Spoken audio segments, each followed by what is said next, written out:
Welcome everyone to an amazing matchup between Gukesh and Vaishali. Gukesh is the current India number one. Vaishali is one of India's top female players, and this is going to be a brilliant matchup. Vaishali has played phenomenally in this tournament. She's beaten Sethuraman, Shamsiddin Vokhidov. Gukesh, on the other hand, was on 3.5 out of 4 but lost to SL Narayanan. We have the shake of hands and we are about to begin. Gukesh plays his pawn up to c4. It's the English opening that he goes for, and Vaishali would be very well prepared in the opening like she generally is. She takes her time, close to 30 seconds, and plays e6. This is something that we've seen Vaishali doing. Also Prag does it, Vidit does it. They take their time out of the opening, maybe just get into the right frame of mind. And look at Gukesh taking 3 minutes for move number 2.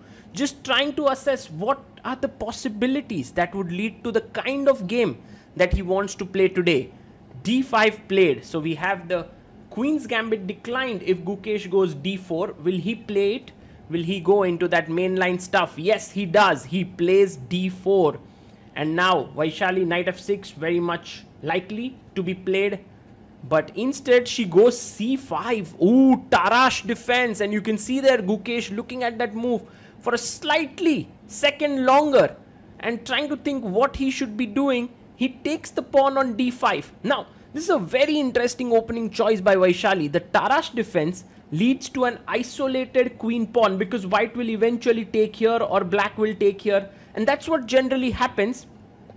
And it was one of the favorites of Garry Kasparov in the 1980s or so, where he beat several players playing this with the black pieces.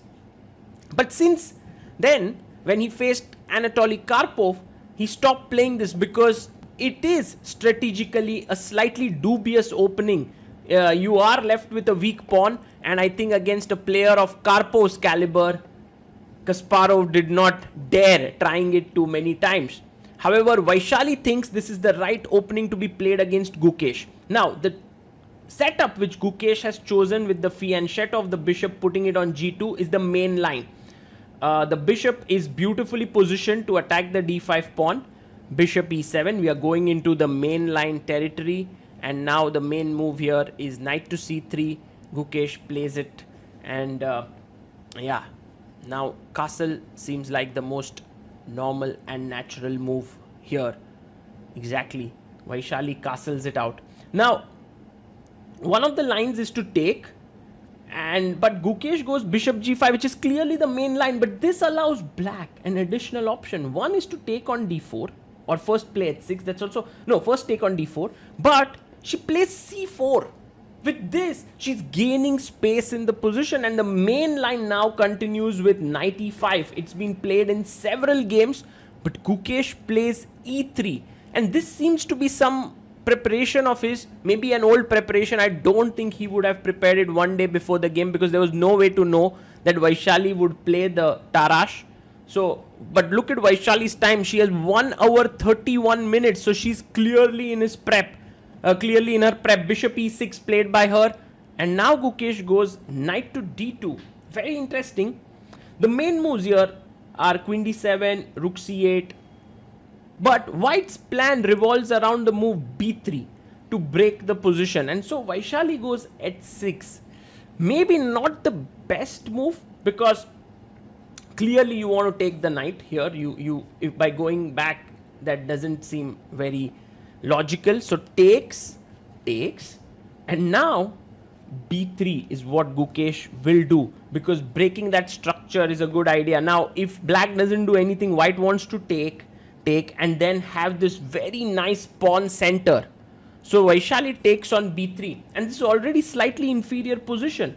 One could take with the knight or the queen. Both of them look very logical. Knight takes looks even better because the knight can jump to c5. And if you try to stop it with b6, the knight can reroute itself this way. But he goes queen b3, which is also fine. And I think the opening has been kind of slightly successful for Gukesh now. Knight a5, good move by Vaishali, hitting the queen. Queen a4 looks like a very normal and natural move there. But instead, queen b2 was played by Gukesh. One of the positional advantages for white is that he has only 2 pawn islands, while black has 3 here. And the d5 pawn is slightly weak and isolated, and you will see that in the remainder of the game that remains a very central part of this entire battle. There are 2 attackers here, 2 defenders. Keep that in mind. Rook c8 played by Vaishali. Maybe another interesting idea was to play this rook, but she goes for this one. And now Gukesh realizes that he needs to increase the pressure on the d5 pawn. That is the reason why he plays a4. One idea is of course to clamp the b5 square, but the other is to move the queen to a2 to attack the d5 pawn. Vaishali plays a6 to stop queen b5 or knight b5 or any such moves that are possible. But now you can see Gukesh will go on with his idea of queen a2, good move, and he has 58 minutes on the clock. Vaishali is down to 38 minutes. Rook d8 played to defend that pawn on d5. And how does Gukesh continue now? He wants to maybe use this knight and trade for this, but the knight could settle down on c4. Rook b1 played, a useful move in the position. And I think a very good idea now is to play. Oh, nice move by Vaishali. This was exactly the move that I wanted. Bishop e7, looking at the b4 square, and the knight could reroute itself there. So fantastic chess by Vaishali until now. Knight e2, and now maybe just knight c6, or first trade on c1, and then knight c6, looking at the b4 square would be so good. She takes on c1, very logical, and Vaishali has 27 minutes on the clock. Gukesh has 43 minutes.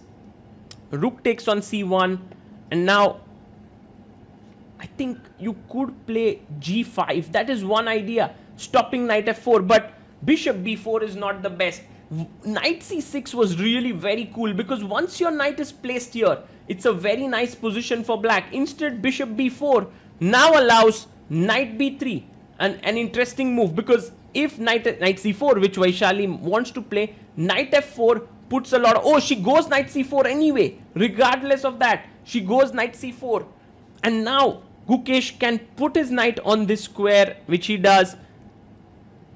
e6 is a little bit soft, d5 is a little bit soft, the knight on c4 is not very stable. Vaishali goes b6, and she tells Gukesh, your knight is not coming here. How do you make progress is the question, and not so easy to answer this question. Gukesh plays knight a1. His idea is that he wants to go maybe knight c2, knight e1, knight d3. That could be a plan. Rook c8, Vaishali logical chess. She's played 24 moves and matched Gukesh move for move. h4, and nice little move here by Gukesh, because g5 is always on the cards and he doesn't want that to happen. So now his knight on f4 is very well secured. Bishop a3, great tactical move here. If rook takes c4, rook takes c4, queen takes a3, it leads to queen takes a4, and black is still doing fine. So Gukesh doesn't indulge in that. He goes to c3 with his rook, attacking here. Now Vaishali could have been bold and taken this pawn. It leads to loss of d5 pawn, but instead she goes bishop b4, attacking the rook. The rook comes back to c2, and now how do you continue this position? One idea is to just drop back your bishop and try to take this pawn, this knight, but she goes b5. Fine, that's okay. Gukesh takes ab, and now you can see the time pressure coming up for Vaishali. She's down to 1 minute 53 seconds, and Gukesh has 26 minutes. Although black's position is completely fine, Vaishali has played this beautifully. But this is where Gukesh starts to, sort of create these tricks. He's very, very tricky in general. Okay, Vaishali now, what does she do? She goes bishop d2, provoking Gukesh to take here, take here, take here. This position is fine for white, but it's very risky to give these two passers. So Gukesh instead goes rook b1. He's like, I don't want to get into this business. Now bishop f5, attacking the rook would be a nice plan. But she goes b4, and this is actually the big mistake in the game. Move number 30 turns into a error, because now Gukesh goes knight b3, attacking the bishop and planning to enter c5. Bishop c3 played, and you will sense that with this knight coming to c5, this knight on f4, the bishop here, there is too much pressure on these light squares.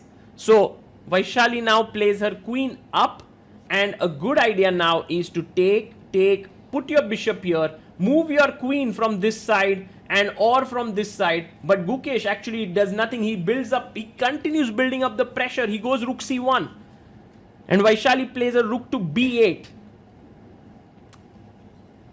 So that is one of the things that Gukesh does very well, is that he keeps building the pressure. You know, he's like this thing where he wants the whistle to blow in the pressure cooker at the final moment. No small whistles there. b3. And now a very good move is to take with this knight. Pawn takes and knight takes here, because d5 would also be hanging. But actually Gukesh takes with the other knight, which is not very accurate, and Vaishali plays a very nice move here. b2, rook b1, and now knight d2 is a fantastic move. Leave alone those knights. You don't it doesn't matter. Knight d2 and the game still goes on. Vaishali has 17 seconds in her hand. She needs to figure it out. No, she takes here the final mistake of the game. And I think now the game is over, because now Gukesh has this powerful move. Knight takes e6, which he finds in an instant. Queen takes e6, the b8 is hanging, and otherwise g7, mate is threatened. So Vaishali takes it. But yeah, this is now game over, because Gukesh chops off the rook, queen takes b8, king h7, and the queen will now come back and save everything in the position. The bishop will be attacking, would be attacked. Queen b3 played by Gukesh, and Vaishali played so well. She had some great chance. You can see there Gukesh looking at the games above. He knows that he's won here, and queen f5 does attack the b1 rook, but e4 is a classy move by Gukesh. Now the queen is attacked, and if the pawn takes the pawn, which she does, the bishop is hanging, and so queen takes on c3 played by Gukesh. Last trick for Vaishali involves with a pawn push attacking f2 and b1, but I believe Gukesh would have had a response prepared for that as well. This is move number 40 we have reached. So Gukesh takes on b2, defending this. He's piece up even after Vaishali takes the rook, and I think it's time to call it a day for Vaishali. She played phenomenally well, but in the end Gukesh showed that he could handle the pressure better. And Gukesh says, why didn't you play queen a4 when the rook went to c3? That seemed like a good idea. And he asks for analysis. That was very nice of Gukesh. They both actually have worked together in the past at the Westbridge Anand Chess Academy, and also live in the same city of Chennai.